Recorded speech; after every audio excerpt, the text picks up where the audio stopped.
보시겠습니다. 마태복음 6장 5절에서 18절입니다. 제가 읽어드리겠습니다. 또 너희는 기도할 때에 외식하는 자와 같이 하지 말라. 그들은 사람에게 보이려고 회당과 큰 거리 어귀에 서서 기도하기를 좋아하느니라. 내가 진실로 너희에게 이르노니 그들은 자기 상을 이미 받았느니라. 너는 기도할 때에 내 골방에 들어가 문을 닫고 은밀한 중에 계신 내 아버지께 기도하라. 은밀한 중에 보시는 내 아버지께서 갚으시리라. 또 기도할 때에 이방인과 같이 중언부언하지 말라. 그들은 말을 많이 하여야 들으실 줄 생각하느니라. 그러므로 그들을 본받지 말라. 구하기 전에 너희에게 있어야 할 것을 하나님 너희 아버지께서 아시느니라. 그러므로 너희는 이렇게 기도하라. 하늘에 계신 우리 아버지여, 이름이 거룩히 여김을 받으시오며 나라가 임하시오며 뜻이 하늘에서 이루어진 것 같이 땅에서도 이루어지이다. 오늘 우리에게 일용할 양식을 주시옵고 우리가 우리에게 죄 지은 자를 사하여 준 것 같이 우리 죄를 사하여 주시옵고 우리를 시험에 들게 하지 마시옵고 다만 악에서 구하시옵소서. 나라와 권세와 영광이 아버지께 영원히 있사옵나이다. 아멘.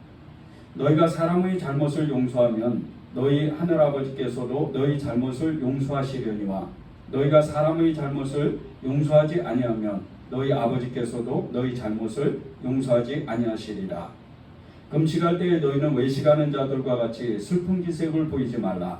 그들은 금식하는 것을 사람에게 보이려고 얼굴을 흉하게 하느니라. 내가 진실로 너희에게 이르노니 그들은 자기 상을 이미 받았느니라. 너는 금식할 때에 머리에 기름을 바르고 얼굴을 씻으라. 이는 금식하는 자로 사람에게 보이지 않고 오직 은밀한 중에 계신 내 아버지께 보이게 하려 함이라. 은밀한 중에 보시는 내 아버지께서 갚으시리라. 아멘. 하나님의 말씀입니다. 네, 오늘 주님께서 기도에 대한 말씀을 주셨는데 이 누가복음 6장 5절에서 18절, 특별히 이제 9절에서 13절 이 말씀은 지난 6월 26일 날 우리 주일 예배 때 설교했던 말씀입니다. 그때 본문 주제가 누가복음 11장 1절에서 13절이었는데 그때 같이 나눈 말씀입니다. 그런데 오늘은 똑같은 이 말씀을 가지고 하나님께서 우리에게 더 깊은 기도의 자리로 나오라고 그렇게 마음을 주시고 말씀을 주셔서 오늘 이렇게 더 깊은 기도의 자리로 우리가 나아가면 좋을 것 같습니다. 5절, 8절을 이렇게 한번 읽어보시죠. 또 너희는 기도할 때 외식하는 자와 같이 하지 말라. 그들은 사람에게 보이려고 회당과 큰 거리 어귀에 서서 기도하기를 좋아하느니라. 내가 진실로 너희에게 이르노니 그들은 자기 상을 이미 받았느니라. 너는 기도할 때에 내 골방에 들어가 문을 닫고 은밀한 중에 계신 내 아버지께 기도하라. 은밀한 중에 보시는 내 아버지께서 갚으시리라. 또 기도할 때 이방인과 같이 중언부언하지 말라. 그들은 말을 많이 하여야 들으실 줄을 생각하느니라. 그러므로 그들을 본받지 말라. 구하기 전에 너희에게 있어야 할 것을 하나님 아버지께서 아시느니라.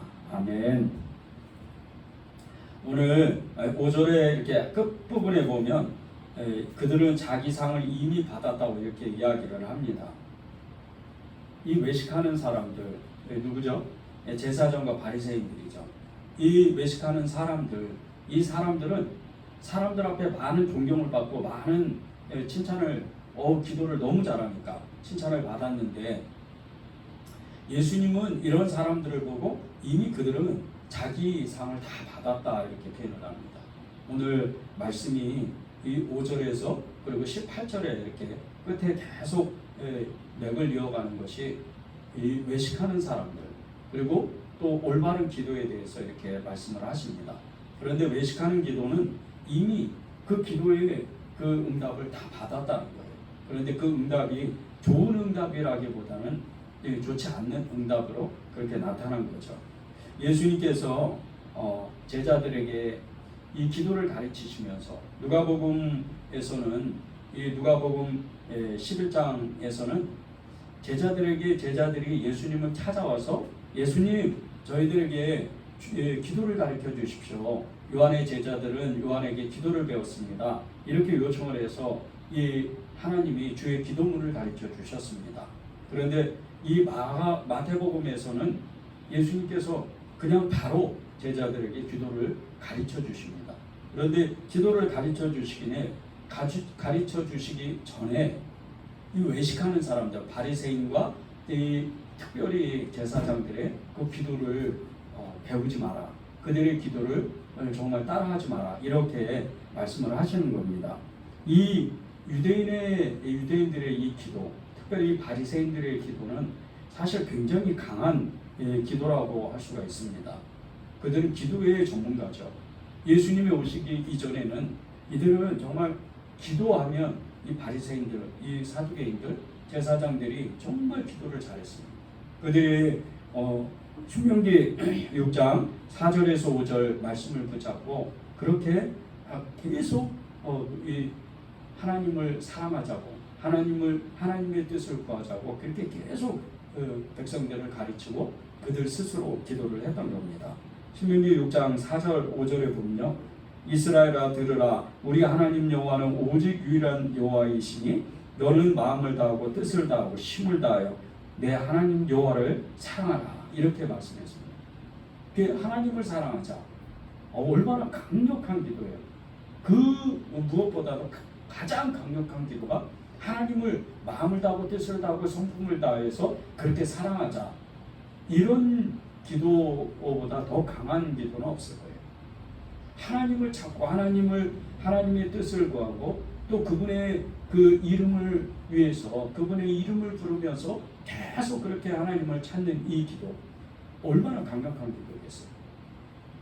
이 바리새인들이 또 제사장들이 그렇게 기도를 했는데, 그래서 많은 사람들에게 존경을 받았는데 세월이 흘러서 어느덧 이들의 기도가 정말 기도에 어떤 능력도 없고 아무런 감흥도 없고 아무런 응답도 없는, 그저 그냥 사람들에게 칭찬받는 그런 기도가 됐단 말입니다. 예수님은 이 사람들에게 이렇게 기도하면 안 된다. 그들의 기도의 방법은 지금 다 왜곡되어 있는 기도다, 잘못되어 있는 기도다, 그렇게 말씀을 하시는 겁니다.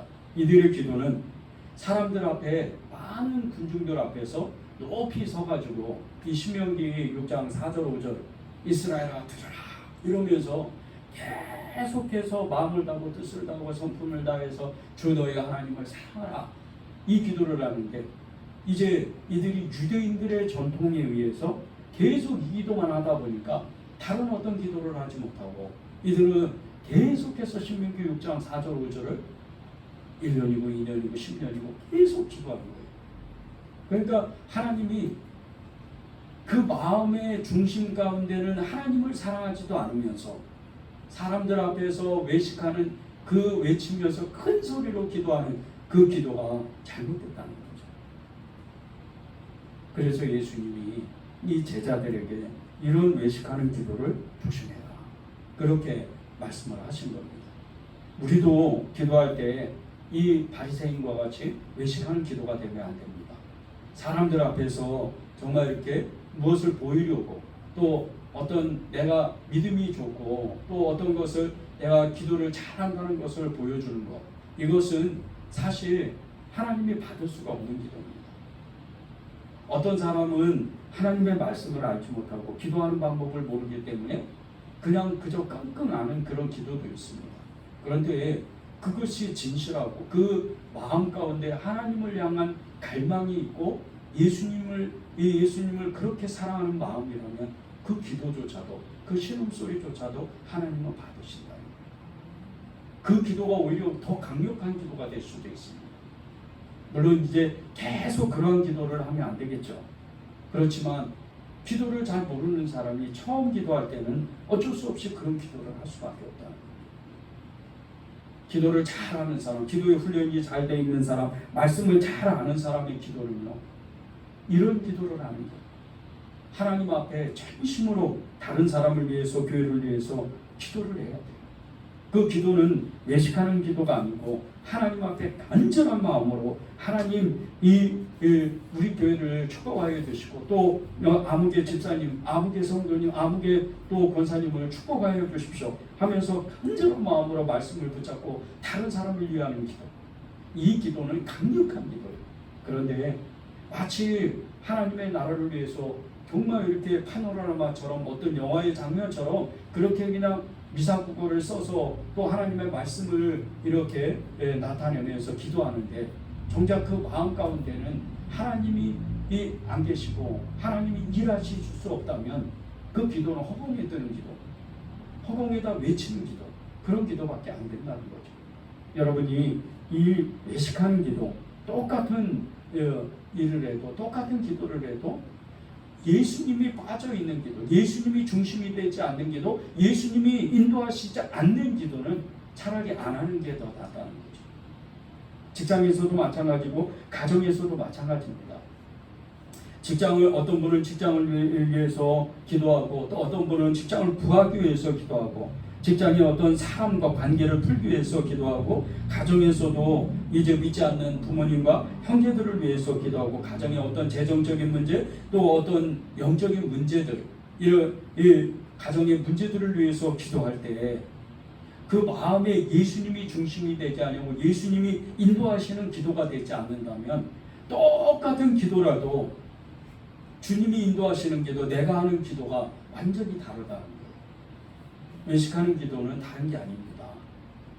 하나님 앞에 전심을 다해서 하는 기도, 주님을 매달리고 주님만이 이 문제를 해결할 수 있다고 고백하는 이 기도, 이러한 기도가 하나님 앞에 응답받는 기도가 되는 겁니다. 6절을 보십시오. 너는 기도할 때 골방에 들어가 문을 닫고 은밀한 중에 계신 내 아버지께 기도하라. 은밀한 중에 보시는 내 아버지께서 갚으시리라. 이 외식하는 기도를 하지 않으려면 기도의 훈련이 돼야 되는데 이 기도의 훈련이 되는 가장 좋은 장소가 골방이라는 거예요. 골방으로 하나님은 부르셔요.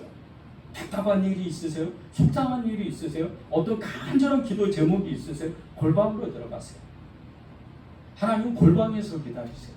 골방에서 여러분을 기다리는 거예요. 여러분 한 사람 한 사람의 그 마음을 알고 여러분의 그 고통을 알고 여러분의 그 정말 답답한 그 속상한 마음들을 알고 여러분의 그 절체절명의 그 문제들을 다 아시는 주님께서 골방으로 나와라. 내가 골방에서 너를 만나주겠다.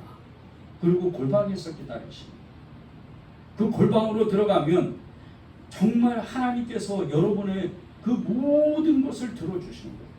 골방에 들어가면 아무도 없잖아요. 아무도 내 이 마음을 내 어떤 연약함을 알지 못해요. 골방으로 들어가면 하나님께서 하나님 앞에 우리가 서는 건데 하나님 앞에 우리가 무릎 꿇는 건데 그 골방에 들어가면 감출 것이 뭐가 있어요? 하나님 이래서 나는 안 됩니다. 하나님 내 죄는 이렇습니다. 내 마음의 소원은 이렇습니다. 나는 원통합니다. 나는 속상합니다. 나는 답답합니다. 이런 기도를 다 쏟아낼 수가 있는 거예요. 그게 골방입니다. 여러분이 그 골방으로 나아가야 돼요. 여러분의 그 골방으로 하나님이 부르시는 그 부르심을 내가 들어야 돼요. 여러분 중에 기도를 잘하고 싶은 분이 있을 거예요. 기도를 정말 하나님께서 들어 사용할 수밖에 없는 그런 응답할 수밖에 없는 그런 기도를 하고 싶은 사람도 있을 거예요. 골방으로 들어갔어요. 골방으로 들어가면 하나님이 거기서 만나주시고 기도를 가르쳐주시고 여러분에게 기도를 잘할 수 있는 그런 사람으로 만들어주신다는 거예요. 6절을 다시 한번 읽어보겠습니다. 너는 기도할 때 내 골방에 들어가 문을 닫고 은밀한 중에 계신 내 아버지께 기도하라. 은밀한 중에 보시는 내 아버지께서 갚으시리라. 보십시오. 너는 기도할 때 내 골방에 들어가 문을 닫으라. 문을 닫는다는 게 뭐예요? 하나님과만 있겠다는 거잖아요. 예수님과만 있겠다는 거예요. 이보다 더 큰 기도의 능력이 어디 있어요? 나의 모든 것을 내어두고 좋은 거든 나쁜 거든 그대로 하나님께 나의 모든 것을 개방하고 하나님과만 독대해서 하나님께 기도하겠다는 거예요. 그런데 보세요. 그 뒤에 은밀한 중에 계신 내 아버지께 기도하래요. 분명히 나도 있는데 은밀한 중에 계신 그 골방 안에 은밀한 중에 계신 아버지께 기도하라는 거예요. 하나님이 이미 그것을 응답하시려고, 여러분의 기도를 응답하시려고 다 선물을 준비하고 계신다는 뜻이에요. 이게 골방으로 들어가십시오. 그러면 하나님께서, 여러분의 아버지께서 응답하시겠다. 그 골방에 들어가서 기도하는 사람이 나중에는 기도의 큰 능력을 가지고, 기도의 권능을 가지고, 기도하면 이제 열방이 돌아오고 세상이 하나님의 나라가 임하는 그런 기도자가 되는 거예요. 여러분의 문제가 풀려질 뿐더러 하나님의 놀라운 기도자가 되는 거예요. 골방으로 들어가십시오. 그 골방에서 기도하다 보면 주님이 아주 구체적으로 기도를 시키셔요. 골방으로 들어오라고, 기도를 가르쳐 주겠다고 주님이 말씀하시고 바로 기도를 가르쳐 주셔요. 그게 9절에서 13절에 나옵니다. 그러므로 너희는 이렇게 기도하라. 하늘에 계신 우리 아버지여, 이름이 거룩히 여김을 받으시오며 나라가 임하시오며 뜻이 하늘에서 이루어진 것 같이 땅에서도 이루어지이다. 오늘 우리에게 일용할 양식을 주시옵고 우리가 우리에게 죄 지은 자를 사하여 준 것 같이 우리 죄를 사하여 주시옵고 우리를 시험에 들게 하지 마시옵고 다만 악에서 구하시옵소서. 나라와 권세와 영광이 아버지께 영원히 있사옵나이다. 아멘. 하나님이, 예수님께서 저와 여러분을 은밀한 중에 골방으로 불러주셔서 여러분의 그 답답한 것, 여러분이 그 속상한 것, 여러분의 간절한 그 기도를 응답하시려고 하는데, 그 기도 응답하시기 이전에 여러분이 기도할 수 있는 능력을 부어주시는 거예요. 그것을 응답하기 위해서. 그런데 이 너무나도 정말 우리에게 유명하게 가르쳐 주신 이 주의 기도문, 이 기도문 안에는 하나님의 놀라운 비밀들이 감춰져 있어요. 그 중에 하나님이 주신 마음, 7가지의 그 마음을 우리가 나누면 좋겠어요. 예수님이 우리의 기도를 가르쳐 주실 때 9절에 이렇게 시작합니다. 그러므로 너희는 이렇게 기도하라. 그러므로 너희는 이렇게 기도하라. 주님은 우리에게 기도의 방법을 아주 구체적으로 말씀하십니다. 첫 번째가 무슨 기도인 줄 아십니까? 하나님의 이름을 거룩히 여기도록, 그렇게 하나님의 이름이 거룩함을 받도록 기도하라는 거예요. 내 문제가 지금 답답하고 내 문제가 속상하고 내가 지금 이 문제가 너무나도 급박하고 심각한 문제인데 1초가 진짜 여삼초 같이 그렇게 급한 이 기도 제목이 있는데 하나님은 하나님의 이름이 거룩히 여김을 받으라고 그렇게 기도하라는 거예요. 여러분이 누구의 이름으로 기도하죠? 예수님의 이름으로 기도하잖아요. 누구에게 기도합니까? 예수님의 이름으로. 아버지 하나님께 기도하는 거예요. 우리가 그냥 이 문제 풀어주세요. 이 답답한 거, 이 속상한 거, 이 절체절명의 문제들을 풀어주세요. 이렇게 한다고 기도응답이 안 되는 거예요. 그분이 우리의 기도를 받으시는 대상이 누굴 줄 알아야죠. 그분의 이름이 뭔지를 알아요. 그분의 이름이 어떻게 존귀하신지 거룩하신지를 알아야 되잖아요. 그분의 이름을 기도해야 돼요. 그런데 그냥 기도하는 게 아니고 그분의 하나님 아버지의 이름이 거룩하게 되도록 기도하라는 거예요. 하나님의 이름은 여러 가지입니다. 좋으신 하나님, 나를 도와주신 하나님, 나와 언제나 함께 하시는 하나님, 믿음의 하나님, 사랑의 하나님 등 여러 다양한 이름들이 있어요. 그런데 그 모든 이름의 중심이 무엇인지 아십니까? 거룩하신 하나님이에요. 거룩하신 하나님. 그분을 우리가 붙잡아야 돼요. 그분의 거룩함이 오면 우리의 모든 문제가 풀어지는 거예요. 답답한 거, 속상한 거, 절체절명의 기도 제목들 이런 것들이 다 풀어지게 돼 있어요. 거룩하신 하나님이 우리와 함께 계시는데 어떤 문제가 우리 앞에 가로막을 수가 있어요. 어떤 장애물이 우리를 가로막을 수가 있어요. 거룩하신 하나님이 나와 함께 계시는 거예요. 기도의 순서가 있는 거예요. 그 순서를 정확하게 알아야 돼요. 그분을 높이고 그분을 찬양하고 그분을 경배할 때, 그분을 예배하게 될 때 하나님이 우리에게 기도 응답을 주시는 거예요. 그런데 이 거룩한 하나님 앞에 우리가 서려면 어떻게 해야 돼요? 거룩하게, 우리도 거룩한 삶을 살아야 되죠. 그러려면 하지 말아야 될 것이 있고 가지 말아야 될 것이 있다는 거예요.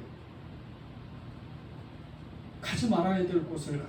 하나님이 너무나도 싫어하시고, 친구 따라서 강남 간다고 술집에 가서 거기 같이 앉아있고 못 볼 것을 보는 그런 장소에 앉아있으면 이게 하나님이 어떻게 우리를 붙잡아 주실 수가 있어요? 이런 사람에게 어떻게 기도의 응답을 할 수가 있어요? 하지 말아야 될 것, 가지 말아야 될 것, 마땅히 하나님 앞에 그리스도인으로서, 그리스도의 자녀로서 우리가 해야 될 것이 있다는 거예요. 하나님의 거룩함에 참여하려면요, 하나님 앞에 우리가 온전하게 서 있어야 돼요. 하나님의 그 거룩함에 참여해야 돼요. 그래야 우리의 기도가 응답되는 거예요. 그래야 우리의 기도가 능력이 있어지는 거예요.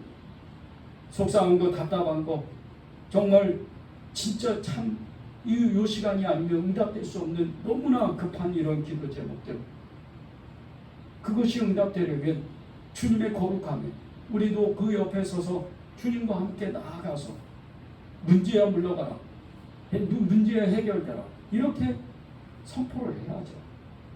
그것이 하나님의 응답이에요. 여러분이 주님을 거룩하게 여기는 그런 사람이 돼야 돼요. 그것이 어디에 있어요? 9절에 나옵니다. 하나님을 보십시오. 너희는 그러므로 너희는 이렇게 기도하라. 하늘에 계신 우리 아버지여, 이름이 거룩히 여김을 받으시오. 거룩히 여김을 받아요. 하나님이 거룩히 여김을 받아야 저와 여러분이 하나님께 응답하는 거예요. 두 번째는 하나님의 나라가 이루어지도록 기도해야 돼요. 10절 보십시오. 나라가 임하시오며 뜻이 하늘에서 이루어진 것 같이 땅에서도 이루어진다. 나라가 임하시오며 뜻이 하늘에서 이루어진 것 같이 땅에서도 이루어진다. 이 기도는요, 우리가 정말 죽을 때까지 해야 되는 기도예요. 우리는 이 땅의 사명이 끝나면요, 모든 어떠한 성도라도 우리는 이 땅의 사명이 끝나면 다 하나님이 데려가셔요.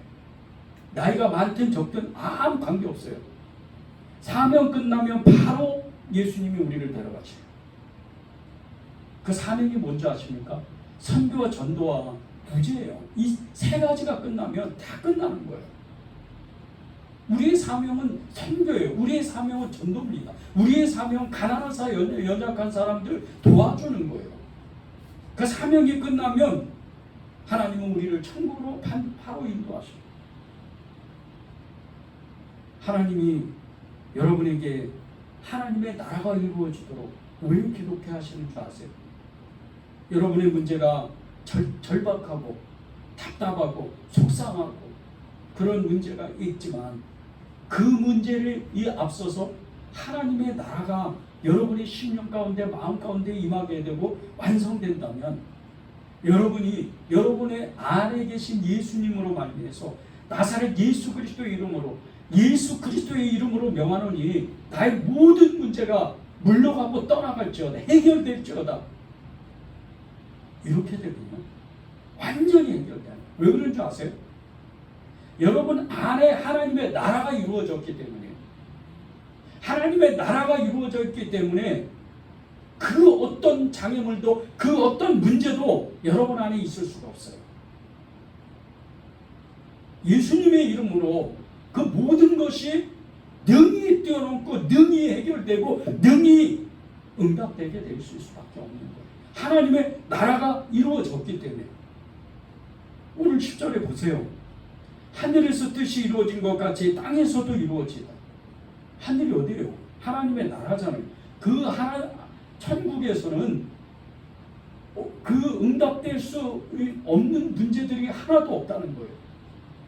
하나님은 이미 저와 여러분의 인생의 그 짧은 100년도 안 되는 인생을 하나님의 생명책에 다 기록하셨어요. 이 친구가 어떻게 살지, 이 친구가 무슨 죄를 지을지, 이 친구가 하나님께 어떤 영광을 드릴지 이미 다 써놨다는 거예요.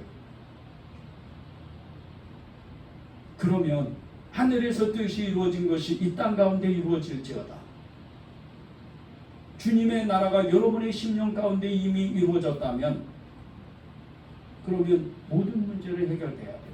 모든 기도의 제목은 응답돼야 되잖아요.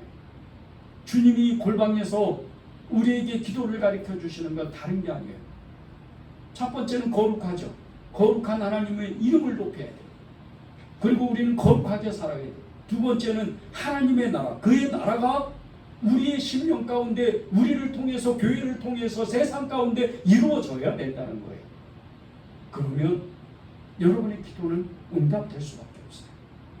세 번째는 하나님의 뜻이 이루어져야 돼요. 하나님의 뜻이 10절에 이제 반복되는 말씀인데 나라가 임하시오며 뜻이 하늘에서 이루어진 것 같이 땅에서도 이루어지이다. 하나님의 뜻이 누구를 통해서 이루어집니까? 이 하나님의 뜻이 누구를 통해서 이루어져요? 세상 사람들, 어떤 돈 많은 사람들, 어떤 능력을 가진 사람들, 권력을 가진 사람들 아니에요. 세상에요. 수많은 200개 국가가 넘는 그 수많은 나라들이 있고 거기에 대통령과 수상들이 있지만은요. 역사를 주관하시는 분은 하나님이세요. 예수님이세요. 예수님의 이름으로 이 인간의 역사를 지금도 통치하시고 다스리시고 지금도 역사하시는 거예요. 그런데 그 하나님의 다스리심, 하나님의 역사하심을 누구를 통해서 하시는 줄 아십니까? 첫 번째는 교회요, 두 번째는 여러분이에요. 성도예요. 교회를 통해서 세상에 하나님의 나라가 임할 수 있도록 하나님의 뜻이 임하게 될 수 있도록 그렇게 역사를 하시는 거예요. 여러분을 통해서 하나님의 뜻이 이루어지게 될 수 있도록 세상에 우연이라는 건 하나도 없어요. 모든 건 다 하나님의 필연입니다. 사람이 죽고 사는 것도 하나님의 필연이요. 죽으려고 했던 사람도 죽기 직전에 살아나는 사람도 하나님의 필연이에요. 이것이 주님의 뜻이에요. 그래서 바울과 제자들은 하나님의 뜻이 이루어지도록 자신을 내어드렸어요. 바울은 일평생토록, 베드로는 일평생토록 자신의 삶을 하나님께 드리고 하나님의 나라를 위해서 애를 썼어요. 그래서 저와 여러분이 복음을 들은 거예요. 저와 여러분이 예수님을 믿는 거예요. 이 하나님의 뜻, 하나님의 뜻이 이루어지려면 어떻게 해야 돼요? 저와 여러분에게 하나님은 딱 한 가지만 요구하시는 거예요. 순종. 하나님 앞에 절대적인, 예수 그리스도의 앞에 절대적인 순종을 원하세요. 왜 성령님이 우리를 통해서 일하지 못하시는 줄 아십니까? 여러분의 기도 응답이 왜 이렇게 더디고 왜 이렇게 먼 나라와 같이 내 마음이 답답하고 너무나 속상한 마음들이 일어나는 줄 아십니까? 성령님이 일하시지 못합니다. 성령님이 마음껏 활동하시지 못합니다. 여러분에게 100% 성령님께 내어드린다고 생각해보세요. 하나님의 성령이 여러분의 그 모든 마음과 육신과 생각과 영혼력을 완전히 여러분의 오감을 다 잡는다고 생각해보세요. 통치하시고 다스리시고 인도하신다고 생각해보세요. 지금도 성령님은요, 기적과 이적과 표적을 나타내시는 분이에요. 세계적인 치유자들, 세계적인 성령 사역자들, 이런 사람들이요, 100% 자신을 하나님 앞에 드릴 때 정말 우리가 말할 수 없는 기적들을 우리가 눈으로 보잖아요. 정말 거의 죽은 자도 살아나는 우리 그런 역사를 보잖아요. 의학으로는 고치지 못하는 암과 그런 죽을 병들이 다 치유받는 걸 보잖아요. 휠체어를 타고 왔다가 자기 휠체어를 들고 가는 그런 모습도 보잖아요. 암덩어리가 입에서 다 튀어나오고 그런 모습을 보잖아요. 어떤 사람은 똑같은 믿음을 가지고 똑같은 성령을 모셨는데 어떤 사람은 그런 기적과 이적을 나타내고 어떤 사람은 그저 그냥 자기의 그 믿음 하나 지키지 못해서 쩔쩔매는 그런 사람이 되면 안 되잖아요. 여러분이 왜 하나님 그 뜻이 이루어지도록 순종해야 되는 줄 아세요? 하나님은 여러분에게 하나님의 정말 사람이 되기를 정말 그렇게 만들게 원했어요. 하나님의 사람이 누구예요? 성령의 사람이에요. 기도하는 사람이 누구예요? 성령의 사람인 거예요. 그래서 성령께서 말씀하셨잖아요. 성령이 아니고는 하나님 아버지께 기도할 수가 없어요. 예수님의 이름으로 기도하는 것도, 예수님의 이름을 부르는 것도 성령님의 힘이에요. 하나님을 아버지라고 부르는 것도 성령님의 힘이에요.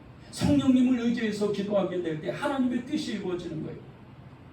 성령님은 우리 마음 가운데 말할 수 없는 탄식으로 하나님 앞에 간구하시는 분인데, 그 하나님의 뜻을 간구하시는 분은 하나님의 속 사정은 성령님만이 아실 수가 있기 때문이에요. 성령님은 하나님의 영이시니까. 왜 순종해야 돼요?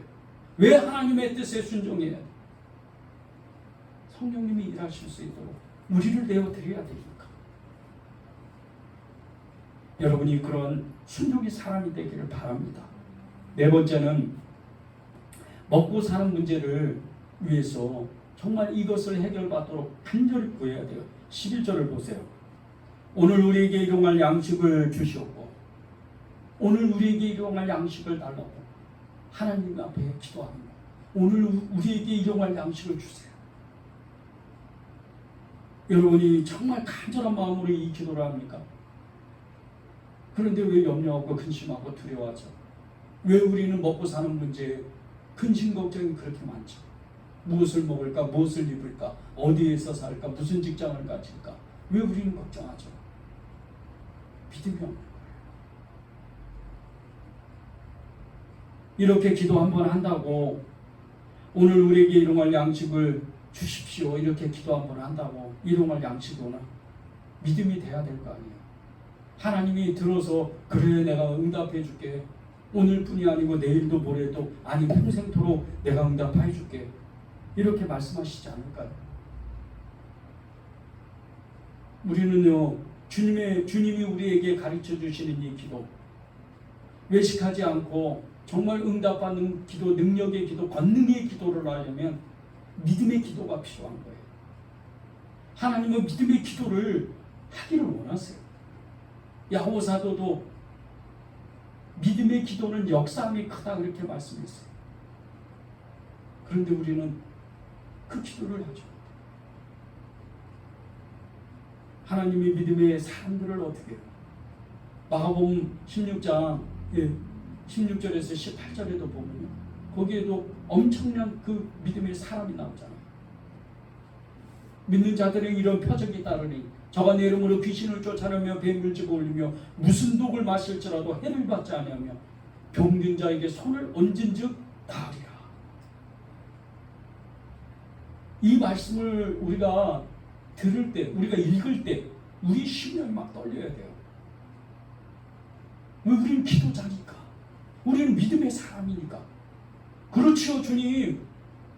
주님이 하시는데, 주님이 먹이시겠다는데, 주님이 살게 하시겠다는데, 주님이 입히시겠다는데, 제가 비록 믿음은 없지만 믿음이 있는 사람처럼 고백하고 그 믿음이 있도록 우리가 간구하고 부르짖어 믿음이 생길 때까지 끝까지 기도해야죠. 그렇게 기도하는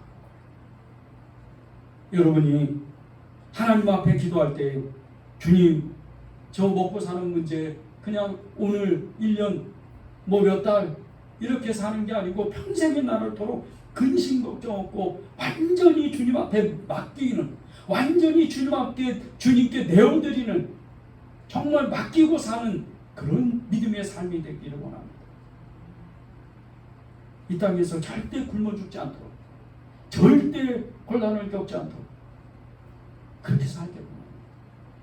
많은 사람들이요, 먹고 사는 문제 기도하면서 좋은 집, 좋은 차, 좋은 환경, 이런 것을 생각하는 사람들이 의외로 많아요.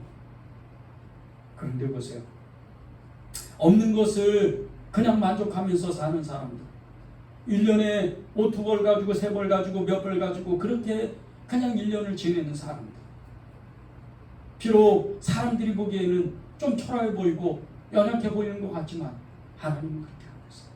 그 사람의 마음의 중심이 어떠한지만 보시는 거예요. 먹고 사는 문제 기도하면서 자꾸 비교의식을 나타내니까 누가 돈 벌었다더라, 누가 엄청 벌었다더라, 누가 좋은 차 샀다더라, 누가 어디야 좋은 아파트로 이사 갔다더라. 계속 이러는.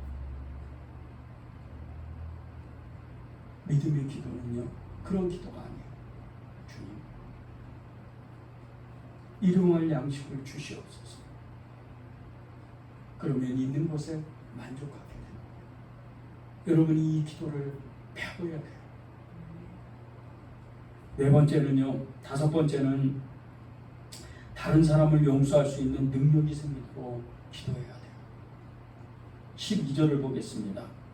우리가 우리에게 죄 지은 자를 사하여 준 것 같이 우리 죄를 사하여 주셨고, 다른 사람을 용서할 수 있는 이 기도. 하나님, 우리가 우리에게 죄를 지은 사람을 용서합니다. 그러니 우리의 죄를 용서해 주십시오. 이렇게 기도할 수 있는 사람은요, 사실 가장 강력한 기도의 이 기도자예요. 능력자예요. 엄청난 능력자입니다. 왜 그런지 아십니까? 신앙생활을 하면서요, 제일 안 되는 것이 나에게 무엇을 잘못하는 사람, 나를 싫어하는 사람, 나와 관계가 어려운 사람, 이 사람을 용서하지 못해요. 참 이상해요. 여러분만 그래요? 저도 마찬가지예요. 그러니까 그냥 기도하면 애를 쓰는 거예요. 진을 빼는 거예요. 적어도 그 사람을 미워하지 않도록 기도해 주십시오. 기도하게 해 주십시오. 이렇게 기도합니다. 몇 년 전에 중동의 어느 선교사님이 선교 편지를 이렇게 이제 보내는 것을 제가 본 적이 있었어요. 그런데 그 기도 편지 중에 정말 이 선교사님을 너무나 괴롭히는 그 현지인이 있었어요.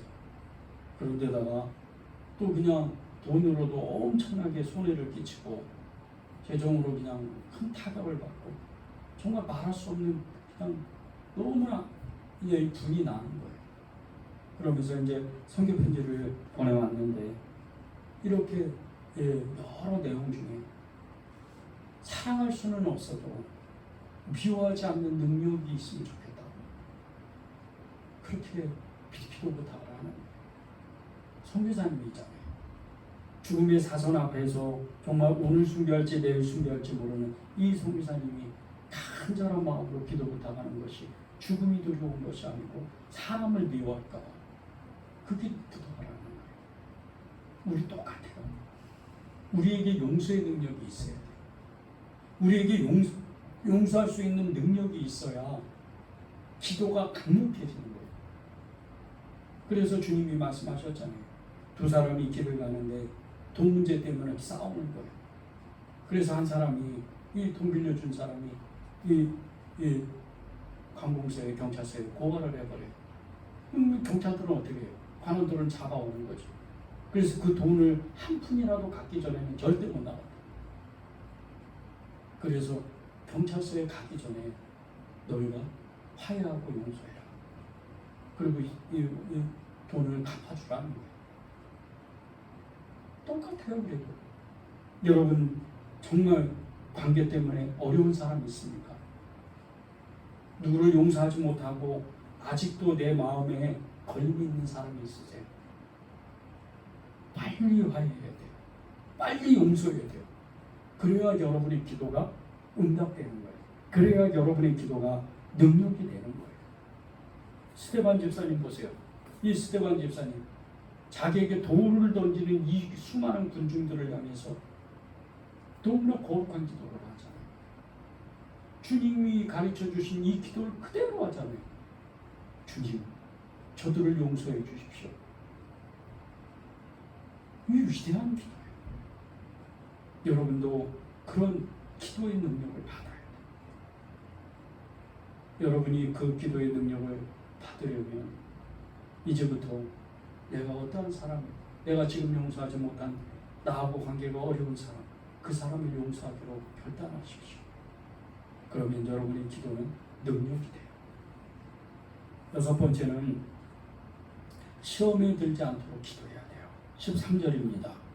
우리를 시험에 들게 하지 마시옵고 시험에 들게 하지 마라. 여러분 시험에 들면 안 돼요.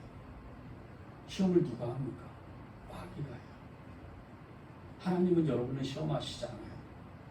믿음을 점검하시기나 해도, 믿음을 훈련하시기는 해도 여러분이 시험하잖아요.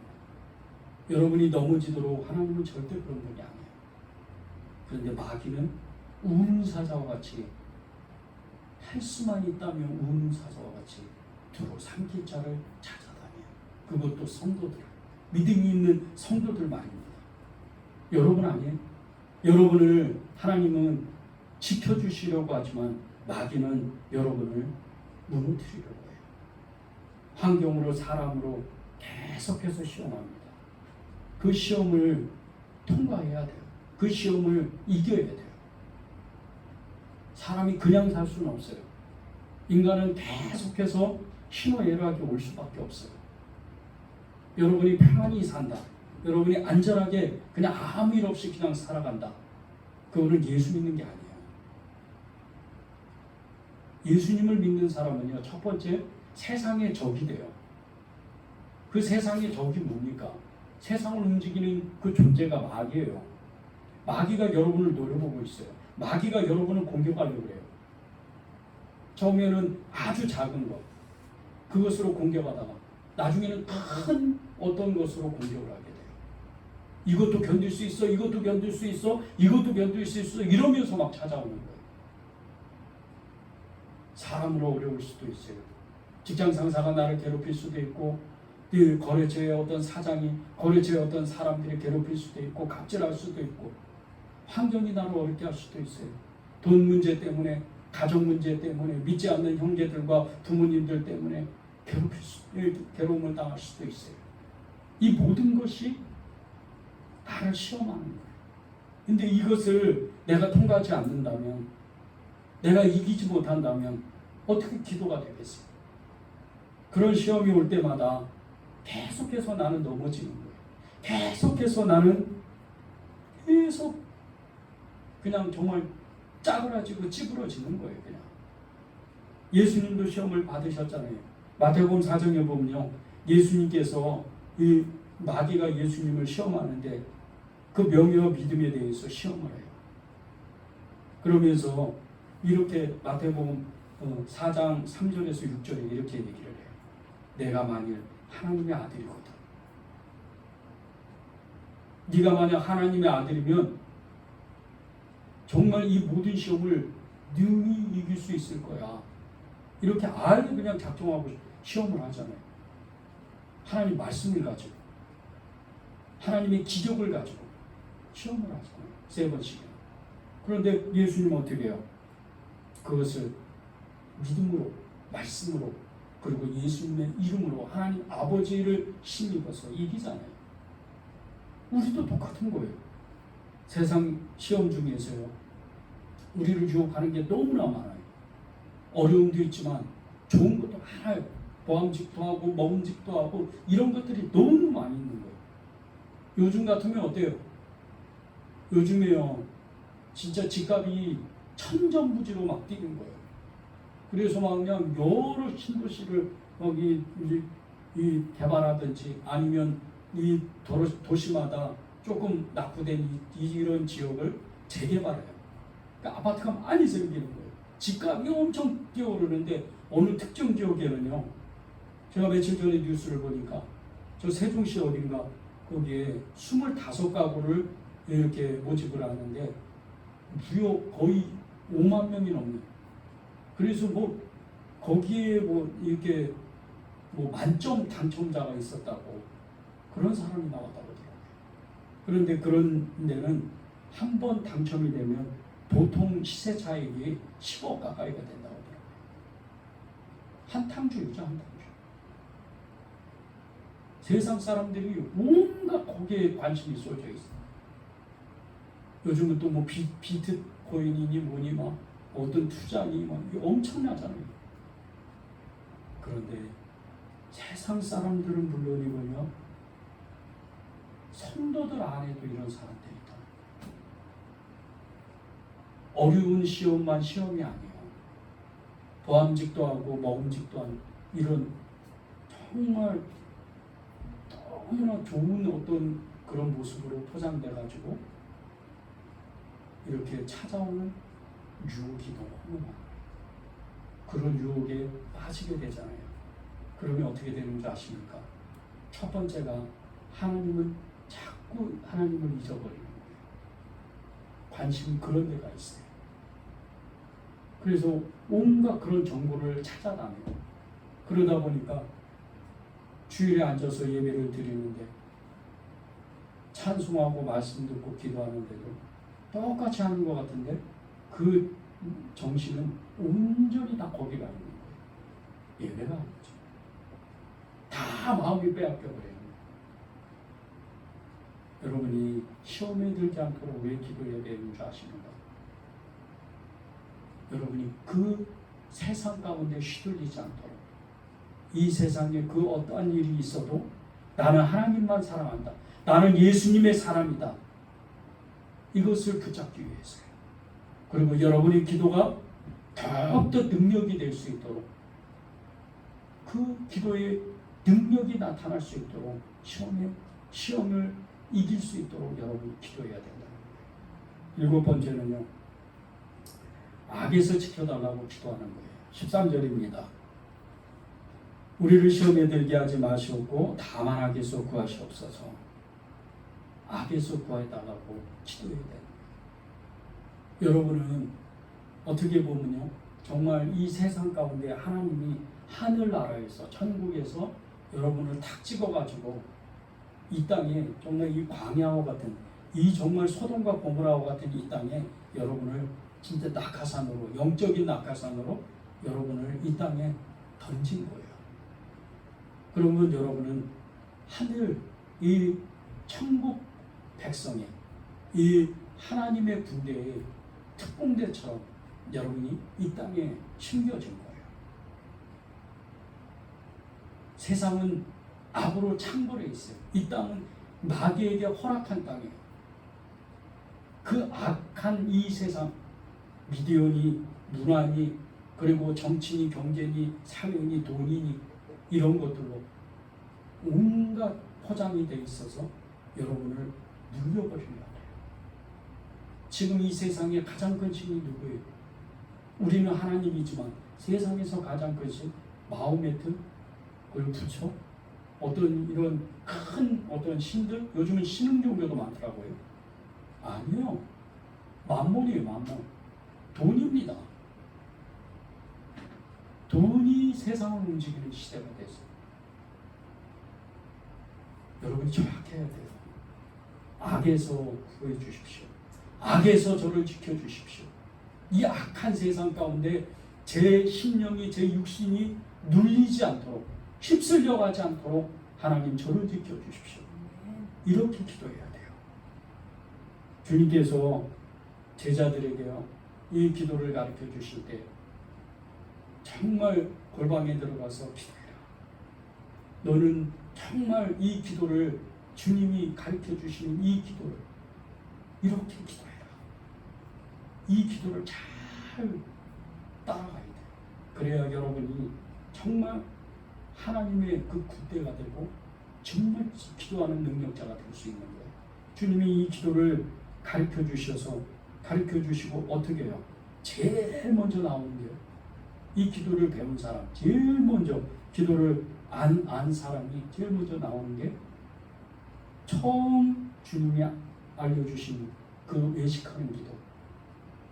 그 외식하는 기도를 따라가지 말라고 다시 한번 말씀해요. 그리고 용서에 대해서 말씀하세요. 용서에 대해서. 그것이 6장 14절에서 15절에 나옵니다. 너희가 사람의 잘못을 용서하면 하늘아버지께서도 너희 잘못을 용서하시려니와 너희가 사람의 잘못을 용서하지 아니하면 너희 아버지께서도 너희 잘못을 용서하지 아니하시리라. 왜 외식하는 기도를 조심해야 되는지 아십니까? 이 기도를 다 배웠어요. 주님의 기도를 다 기도문을 배웠단 말이에요. 그런데 그 기도의 능력자들이 또다시 누구를 용서하지 않는다면, 누구를 또다시 미워한다면 그 기도는 능력이 안 돼요. 매일 기도하라는 거예요. 매일 용서할 수 있도록, 매일 사랑할 수 있도록, 매일 기도할 수 있도록 그렇게 기도하라. 용서의 능력은 다른 게 없어요. 매일 기도해야 돼. 보십시오. 그 뒤에 나오는 게 금식에 대한 기도가 16절에서 18절에 나오는데 사람들 앞에 보이려고 그냥 이 금식했다고 풀이 죽어가지고 얼굴은 그냥 시퍼렁 해가지고 그렇게 그냥 거의 죽을 것처럼 나는 금식했어요. 이런 모습으로 있다면 그건 외식이라는 거예요. 오히려 예쁘게 정말 화장하고 정말 잘 머리를 단장하고 사람들 앞에 뭐 저 사람이 금식했는지 아닌지도 모를 정도로 담담하게 그렇게 사람들을 만나고 사람들과 연합하고 그런 기도자가 되는 거예요. 오늘 주님은요, 이 주님의 기도를 가르쳐 주시면서 두 가지를 조심하라고요. 첫 번째는 외식입니다. 두 번째는 용서예요. 외식하지 말고 다른 사람을 다 어떤 사람이고 용납하고 주님의 기도의 능력자가 되라. 그런 기도의 능력자가 여러분이 다 되시기를 바랍니다.